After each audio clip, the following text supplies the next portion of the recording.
Gaano ba kalalim yung inyong pagkakaibigan? Bakit ikaw ang talagang nakatutok sa paghahanap kay Azenith, Isa? Simple lang, Ali, eh. Kasi ang pagkatao ko is parang siguro different lang ako, no? Kasi pag ang kaibigan ko nawawala at may usapan kami na magkikita kami at alam ko na hindi naman yung kaibigan ko na isang tao na pag umoo, hindi, parang nagtaka ako. Kasi may lunch kami dapat at siya mismo ang nagpupursige na makipagkita sa amin. Siya nagyaya. Yes, kasi marami na siyang iyak parate na, kaya, uy, kitain niyo naman ako, yung mga ganyan. Kaya nagtaka ako, nung araw na hindi siya nagpakita, sabi ko doon sa mga kaibigan ko, hindi ganun si Asinit. Sabi ko, baka nangyari sa kanya. Pero, syempre, hindi ko pa iniisip na ganun kasi masasaya kami, magkakaibigan kami. Tinuloy namin yung lunch and pinabayaan lang namin.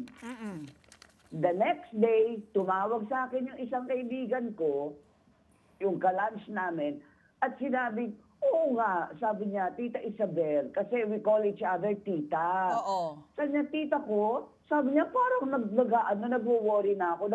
Lahat ng mga kaibigan, tinatawagan siya, hindi siya sumasagot. Hindi makontak. Hindi makontak.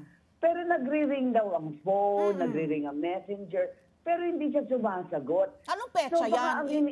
Anong petsa Ha? yan? Anong petsa yan? So parang ilang araw na siya hindi makontak. Kung bibilangin ko, more or less from today, mga 5 days na 5 or 4 days. days na. Okay. Oo. Tapos So, parang merong post yung anong pangalan nun? Si Paul? Si Macasiano. Paul Macasiano. Oo. Oo. So, ang ginawa ko, pupunta ako sa wall ni Asinit.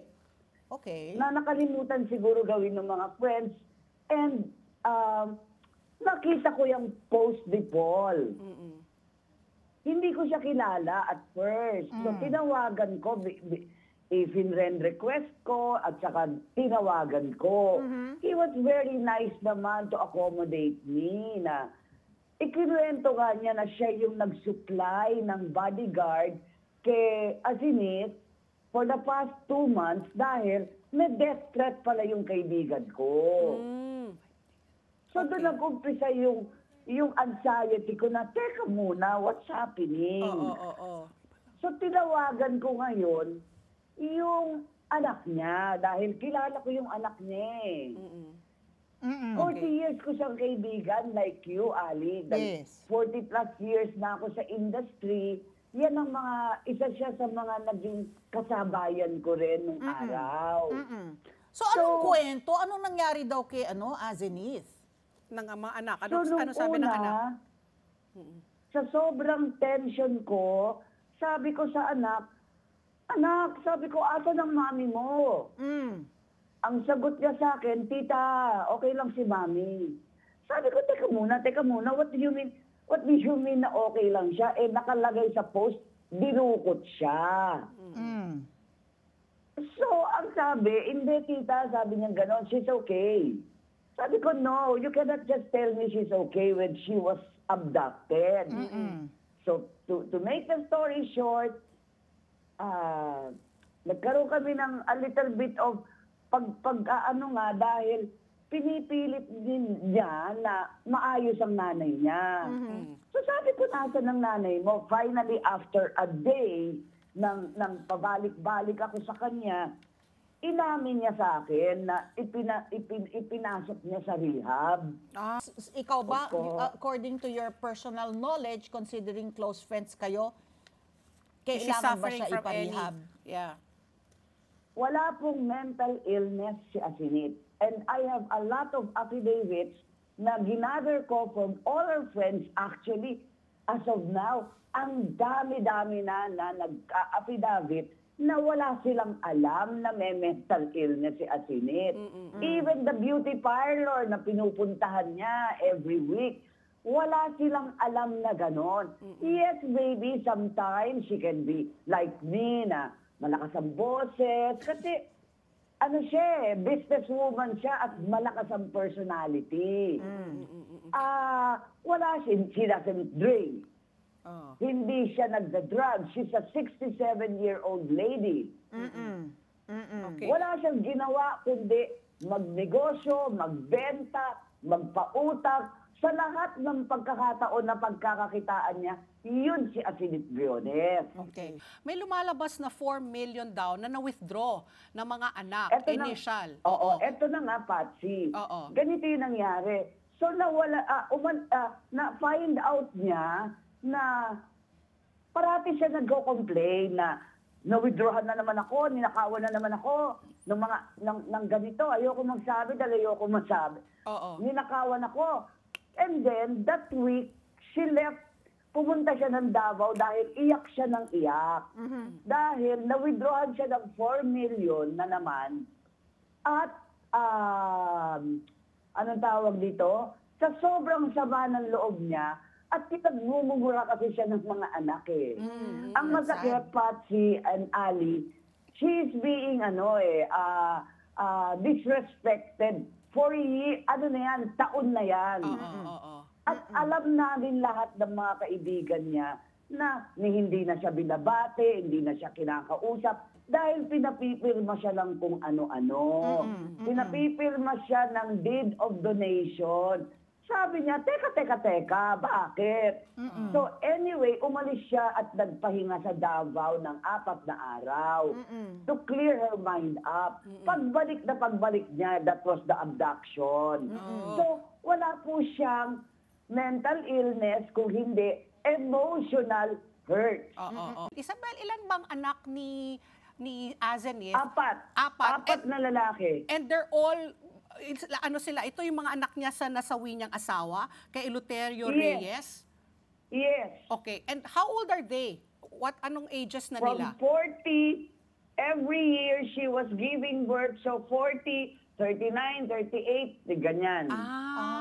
Lahat ganun na, 4 na 30s and, lalaki. Okay. 40, oo. And Yes. hanggang ngayon, are you still able to communicate with any of the sons? Are they still taking your No calls? more because I stopped because I was pleading to them for how many days.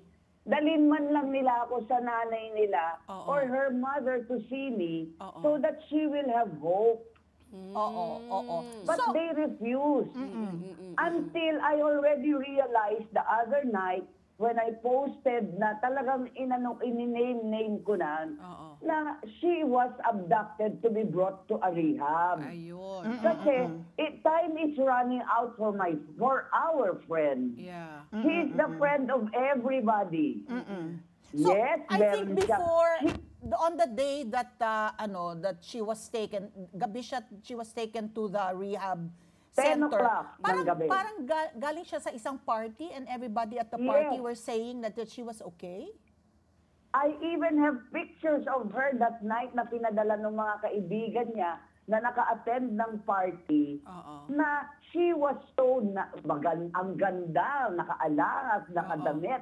She was so, she wasn't that happy, but she was trying to be happy because she was with her friends. Oo. So bakit ikaw And din? then- Wala ba siyang kapatid, nanay? Wala na ba siyang Meron, kaya lang magulang? unfortunately, Ali, takot sila dahil pinagbabantaan sila eh. Pero, And parati nila, sinasabi ng mga kapatid, hindi naman kami mayaman, kaya kami pinagsasalitaan ng ganyan. Mga hampas lupa daw kami, wag daw kami makialam, wag daw kami makikipag-usap sa mga artista.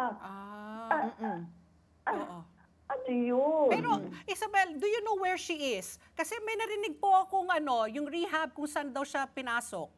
Yes, nasa Bridges of Yes. Hope siya in Oo. Paranaque. In Paranaque, no? Okay. So, have you reached out to them to ask if she's The really there? NBI, I went to the NBI nung hindi na ako mapakali. Oo. Kasi if if nobody looks for her, sino, paano? Oo. My life stopped, my business is waiting for me because a friend is missing. Ganito ang sabi sa akin ng anak. Sabi ko, bakit mo pinarehab ang nanay mo? Hindi siya adik. Ang sagot sa akin, ay hindi. Sabi niya gano'n, adik siya. At saka sabi niya, pinakulong niya yung kapatid ko noon, kaya ipapakulong naman namin siya ngayon. Sabi ko, my God, yung pinakulong niyang kapatid niyo, adik. At hanggang ngayon, nag-aadik.